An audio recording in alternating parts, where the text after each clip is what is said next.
Your phone buzzes. It's 11 p.m. You're sitting on the floor of a share house in Melbourne because the IKEA sofa hasn't arrived yet. You open your banking app.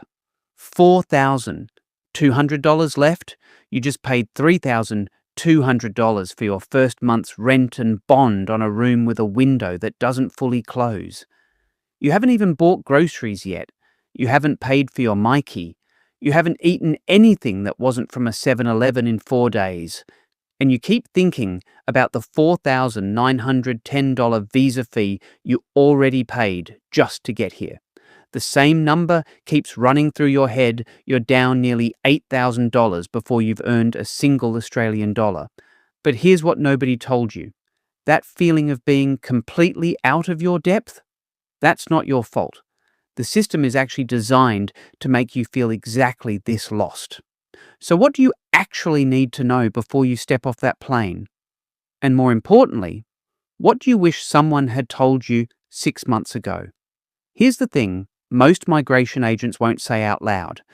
The average cost of living for a single person in Australia is now just over $4,000 a month.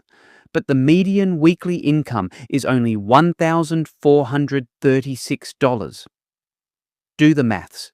That's $5,744 a month before tax. After tax, closer to $4,700. That means the average Australian worker spends almost their entire paycheck just existing. Rent, food, transport, gone. The Fair Work Commission just raised the minimum wage to $26.44 an hour. That sounds amazing until you realise a one-bedroom apartment in Sydney averages $2,175 a month. That's 82 hours of minimum wage work just for a roof. So why is everyone still moving here? And more importantly, how do you actually make it work without burning through your savings in the first 90 days? Part 1. The $8,000 question. Nobody asks. Let's talk about the money you need before you even get here.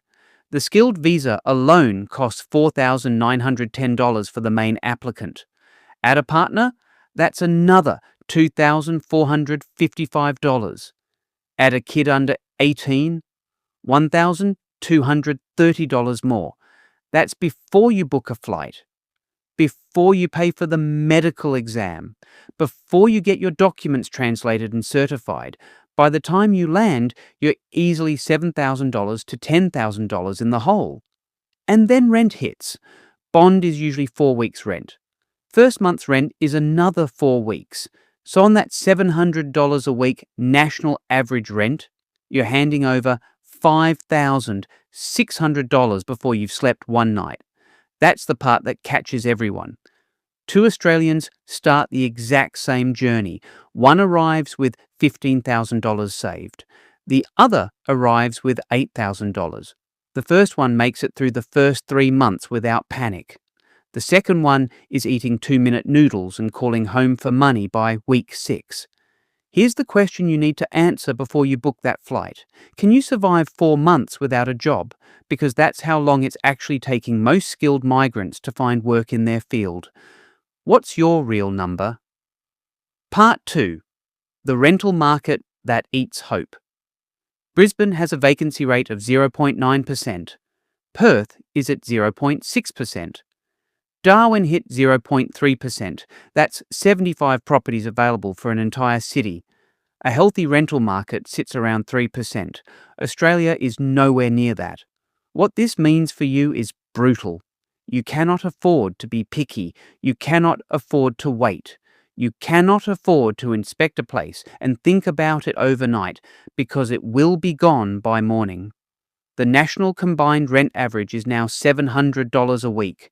In Sydney, houses are averaging $1,154 a week.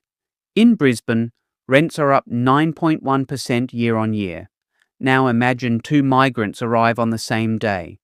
One goes straight into a share house, $350 a week, bills included. The other insists on their own place, $700 a week plus utilities. After 12 months, the sharehouse person has saved over $18,000 more. That's the difference between staying in Australia and going home broke. So the question isn't whether you can afford to live alone. The question is whether you can afford the cost of that decision. Are you really ready to spend half your income on four walls? Part 3. The job market that doesn't care about your resume. Here's the truth that stings. Your overseas experience counts for about half what you think it does. Australian employers want Australian experience. It's not fair, but it's the reality. The unemployment rate sits at 4.1%, but that number hides the real story. Competition for professional roles is fierce. Meanwhile, cafes, construction sites, aged care facilities and warehouses are desperate for workers. The minimum wage is $26.44 an hour from July 2026. That's over $1,000 a week for full-time work. Here's the contrast. One migrant spends 6 months applying for corporate roles, sending out 200 applications, getting nowhere. Another migrant takes a warehouse job in week 2, earns $55,000 a year while applying for better roles, and builds local references. After 18 months, the first person is still looking. The second person has a professional job, a local network, and $20,000 in savings from the warehouse year. The system doesn't reward pride. It rewards flexibility. The question you need to ask yourself is this: are you willing to do the job that's available, or are you only willing to do the job you want? Part 4. The loneliness that nobody films. You're going to miss your mum's cooking. You're going to miss your mates. You're going to miss the way people just know you back home. Loneliness is the thing no one prepares you for. The ABS says the median age in Australia is rising, families are smaller, and more people live alone than ever before. But that doesn't make it easier when you're sitting in your room on a Saturday night with nothing but your phone. Here's the thing though, every single migrant feels this. It's structural, not personal. The people who thrive are the ones who join things. Soccer on Sunday, a run club, a church group, a volunteering shift at the local op shop. 2 people arrive the same week. One stays in their room scrolling social media. The other joins a local footy team and makes 10 friends in a month. After a year, one is booking flights home. The other is planning their citizenship application. Belonging doesn't happen by accident. You have to build it. And the best time to start building is the day you land. So what are you going to join in your first week? Part 5. The good stuff they actually got right. Okay, let's talk about why people still do this. Why you're still doing this. The average full-time salary is now around $107,000 a year. The work culture is genuinely healthier. People finish at 5 and actually leave. The beaches are world-class. The coffee is outstanding. The healthcare system works.